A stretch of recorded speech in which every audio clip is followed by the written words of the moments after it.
बताइए, एक विवाद है इस देश में, इंडिया वर्सेस भारत। ये कभी आपने पहले सोचा था कि भारत में भारत पर विवाद हो जाएगा, भारत को भारत कहने पर परेशानी हो जाएगी?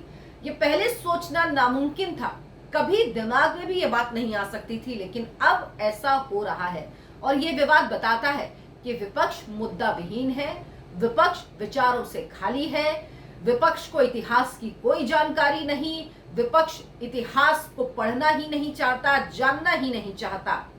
लेकिन इस पर संविधान क्या कहता है? क्योंकि हमारे लिए इस देश को चलाने के लिए सबसे बड़ी जो किताब है वो संविधान है। तो संविधान में क्या लिखा है, संविधान क्या कहता है, भारत नाम का इतिहास क्या है, ये सब कुछ आपको इस वीडियो में विस्तार से बताऊंगी। आप ये पूरा वीडियो जरूर देखिए, इस वीडियो को साझा कीजिए। अगर वीडियो को साझा नहीं कर सकते, जो तथ्य आपको इसमें बताऊंगी वो तथ्य आप लोगों को बताकर, समझाकर ये बता सकते हैं कि भारत आखिर भारत क्यों है, भारत आखिर भारत क्यों था और भारत भारत ही क्यों रहेगा।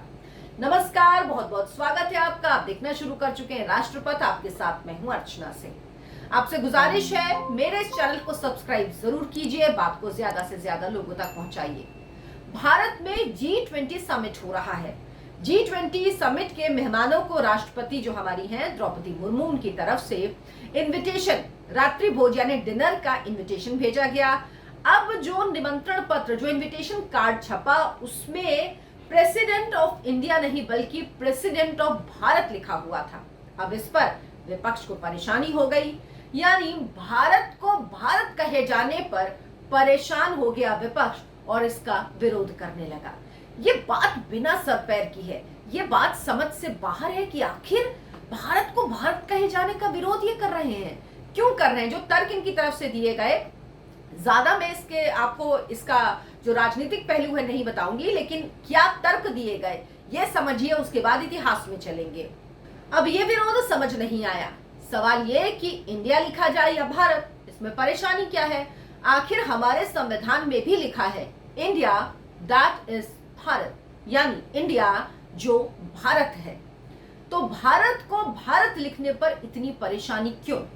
क्या इन्हें अंग्रेजों से, उनके दिए नामों से इतना प्यार है कि भारत को भारत कहे जाने का भी विरोध करने लगे हैं? वैसे तो भारत के 7 नाम हैं: जम्बूद्वीप, आर्यवर्त, हिंदुस्तान, हिमवर्ष, अजनाब वर्ष, भारत और इंडिया।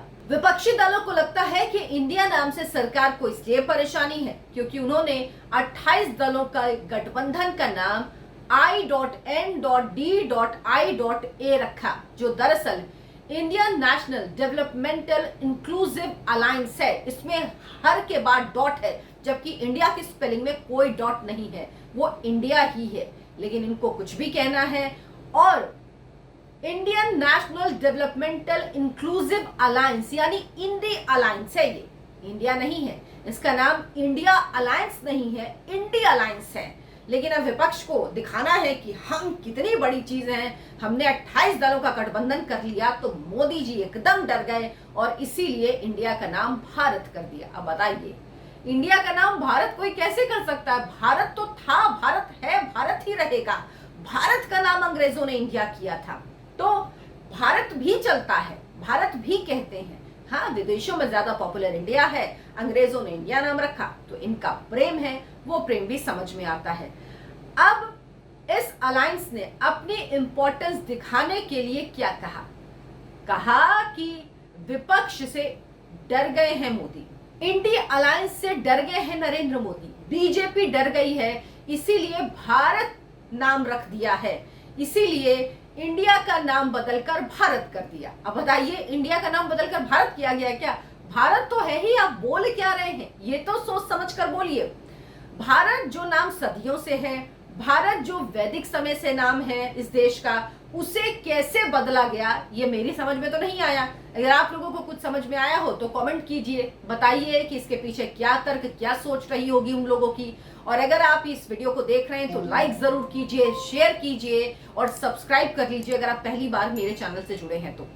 विपक्ष का ये तर्क एकदम फिजूल है। बीजेपी, जिसके सबसे बड़े नेता इस वक्त नरेंद्र मोदी हैं, ना वो किसी से डरती है, ना डर कर कोई फैसला करती है। लेकिन विपक्ष मुद्दा विहीन है, उसका मुद्दा सिर्फ एक, नरेंद्र मोदी का विरोध। और मोदी विरोध में अंधा विपक्ष भारत का ही विरोध करने लगा है। इस मानसिक दिवालिये विपक्ष पर सचमुच कभी कभी तरस आता है कि इतना मुद्दा विहीन विपक्ष कभी नहीं रहा, जो एक व्यक्ति के विरोध में देश के विरोध पर उतर आता है, और अब तो भारत के विरोध पर भी उतर आया है। भारत प्राचीन नाम है, भारत का पूरा इतिहास आपको बताऊंगी, लेकिन पहले इंडिया नाम कैसे पड़ा ये जान लीजिए, जिससे विपक्ष को ज्यादा प्रेम है। इंडिया अंग्रेजों का दिया नाम है। दरअसल सिंधु नदी का भारत आए विदेशियों ने नाम इंडस, INDUS, इंडस रखा।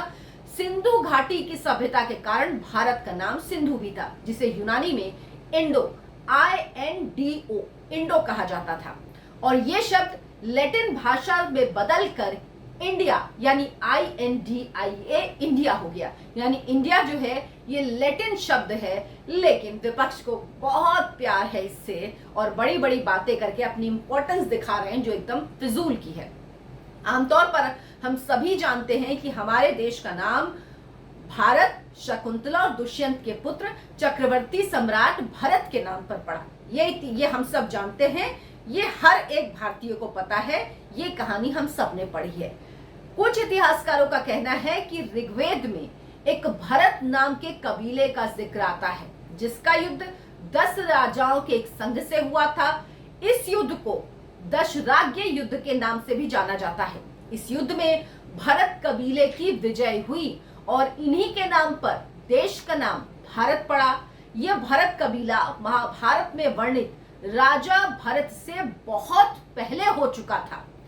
जैन संप्रदाय का मानना है कि उनके पहले तीर्थंकर भगवान ऋषभ देव के पुत्र चक्रवर्ती सम्राट भरत के नाम पर इस देश का नाम भारत पड़ा है। ये बहुत हद तक सही बात भी है। हमारे सनातन ग्रंथों में भी कई स्थानों पर इन चक्रवर्ती सम्राट भरत के नाम पर इस देश का नाम भारत पड़ने की कथाएं आई हैं। तो आखिर ये भारत वाला मामला है क्या? आपको इससे ये साफ होगा कि क्यों इंडिया वर्सेस भारत का विवाद बेमानी है। इंडिया हमेशा से भारत ही है। 200 साल के अंग्रेजों के राज में भारत को इंडिया बनाना दरअसल हमारी सांस्कृतिक विरासत, हमारे आत्मविश्वास पर हमला करने के लिए किया गया था। क्योंकि अगर आपको किसी को कमजोर करना है तो सबसे पहले जरूरी है कि आप उसके नाम को बदल दें।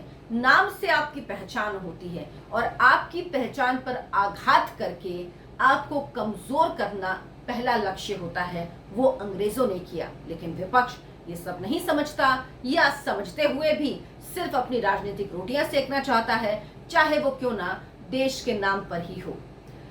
अब इस पूरे भरत नाम को समझने के लिए हमें एक बार ऋषि कश्यप जी की शरण में जाना पड़ेगा। पूरी बात समझने के लिए जरूरी है कि हम ऋषि कश्यप जी की शरण में जाएं। ऋषि कश्यप की 13 पत्नियों में सबसे पहली पत्नी अदिति से 12 आदित्यों का जन्म हुआ, जिन्हें हम देवता भी कहते हैं। इनमें सबसे बड़े इंद्र थे। इनके अलावा वरुण, विवस्वान, सूर्य, आर्यमा, धाता, धग, वामन आदि प्रमुख थे। इन्हीं अदिति के पुत्र विवस्वान सूर्य के पुत्र मनु हुए। मनु को ही मानव जाति का प्रवर्तक माना जाता है। मत्स्य पुराण के इस श्लोक को देखिए, इस श्लोक को पढ़िए और आप समझ जाएंगे। इस श्लोक से प्रतीत होता है कि इस पुराण में मनु को ही प्रजाओं के भरण रक्षण के कारण भरत संज्ञा से अभिहित होने से ये देश भारत कहलाया। इस श्लोक के मुताबिक जो प्रजाओं का भरण पोषण करे वो भरत कहा जाता है। इस हिसाब से मनु ही भरत कहे गए। इन्हीं से भरत कबीले या भरत वंश की शुरुआत मानी जाती है। चूंकि मनु सूर्य के पुत्र थे, इसीलिए सूर्यवंश की शुरुआत भी मनु से ही मानी जाती है।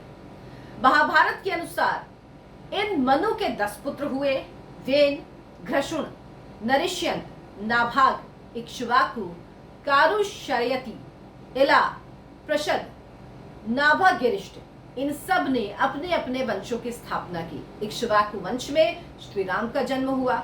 मूलतः श्री राम सूर्यवंशी या मनुवंशी भी कहे जाते हैं। इन्हीं पुत्रों में नाभागिरिष्ट को जैन संप्रदाय में नाभिराय कहा गया है। जिनके पुत्र जैन संप्रदाय के पहले तीर्थंकर भगवान ऋषभ देव जी थे। जैन संप्रदाय की स्थापना 34वें तीर्थंकर भगवान महावीर स्वामी ने की थी। इससे पहले ये संप्रदाय 23वें तीर्थंकर भगवान पार्श्वनाथ जी के समय निर्ग्रंथी संप्रदाय के नाम से जाना जाता था। हालांकि इससे पहले इस संप्रदाय को किस नाम से जाना जाता था ये किसी को नहीं पता। संभवतः भगवान ऋषभ देव से लेकर 22वें तीर्थंकर तक ये संप्रदाय सनातन संप्रदाय का ही हिस्सा था। भगवान ऋषभ देव को श्रीमद् भागवत और अन्य वैष्णव ग्रंथों में भगवान विष्णु का ही अवतार माना गया है। ऋग्वेद में भी भगवान ऋषभ देव का वर्णन आता है। इन्हीं भगवान ऋषभ देव के पुत्र चक्रवर्ती सम्राट भरत थे, जिनके नाम पर देश का नाम भारत पड़ा, ऐसा माना जाता है। लेकिन चूंकि भगवान ऋषभ देव मनु के पौत्र थे, इस हिसाब से वो भी सूर्यवंशी या फिर भरत मनु के लिए इस्तेमाल किया गया, इसीलिए भरतवंशी कहे गए। हाँ, इस वंश के नाम से ही ऋषभ देव जी ने अपने पुत्र का नाम भी भरत रख दिया था। मनु के 10 पुत्रों में एक राजा इल या इला भी थे। इन्हें एक श्राप की वजह से कुछ समय के लिए स्त्री बन जाना पड़ा। जब वो स्त्री रूप में थे तब चंद्रमा के पुत्र बुध से उन्हें प्रेम हो गया और उनसे उन्हें जो पुत्र प्राप्त हुआ उसका नाम पुरुरुवा था। पुरुरुवा भी मनु या सूर्य के ही वंशज थे, लेकिन चंद्रमा के पुत्र बुध के पुत्र होने की वजह से उन्हें चंद्रवंशी भी माना जाता है। पुरुरुवा के वंश में ही नहुष और ययाति हुए। नहुष पहले मनुष्य थे जो इंद्र बने। ययाति के 5 पुत्र अनु, यदुर, द्रह्यु, तुवर्स और पुरु थे। इनमें ये अपनी जवानी अपने पिता को देने की वजह से पुरु को सारा राज उनके पिता ययाति ने दे दिया और वंश का उत्तराधिकारी भी बना दिया। पुरु भरत वंश के थे। इन्हीं पुरु के वंशज भरत कबीले के सुदास की लड़ाई अनु, द्रयु, यदु, तुवर्स से हुई, जिसे ऋग्वेद में 10 राज्य युद्ध कहा जाता है। इस 10 राजाओं में 4 ययाति के 4 पुत्रों के वंशज भी थे। अब पुरु के वंश में ही दुष्यंत हुए, जिन्हें शकुंतला से एक पुत्र प्राप्त हुआ, जिन्हें सर्वदमन के नाम से जाना जाता था। जब शकुंतला सर्वदमन को अपने पिता के पास ले जाती हैं तो दुष्यंत उसे अपना पुत्र मानने से इनकार कर देते हैं। तब आकाशवाणी होती है कि ये तुम्हारा पुत्र है, ये संसार का भरण पोषण करने की वजह से भरत नाम से विख्यात होगा।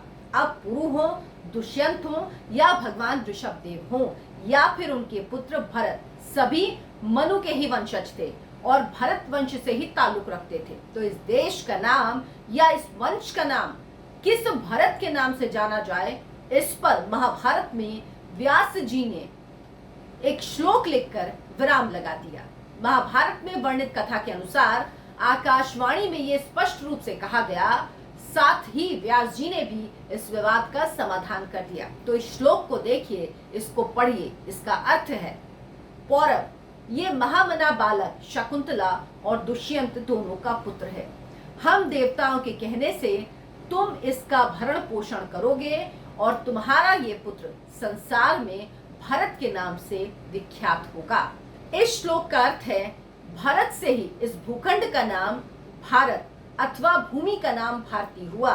उन्हीं से ये कौरव वंश भरत वंश के नाम से प्रसिद्ध हुआ। तो इन श्लोकों से ये स्पष्ट हो जाता है कि भले ही इसके पूर्व कोई भरत वंश में भरत के नाम से हुआ हो या फिर भारत के पूर्वज किसी और वंश में क्यों ना जाने जाते रहे हों, लेकिन आज के बाद से दुष्यंत के पुत्र भरत के नाम से ही उनके पूर्वज भी जाने जाएंगे और आने वाली सारी जातियां भी इन्हीं भरत के नाम से भरतवंशी कही जाएंगी और इस देश का नाम इन्हीं भरत के नाम से भारत जाना जाएगा।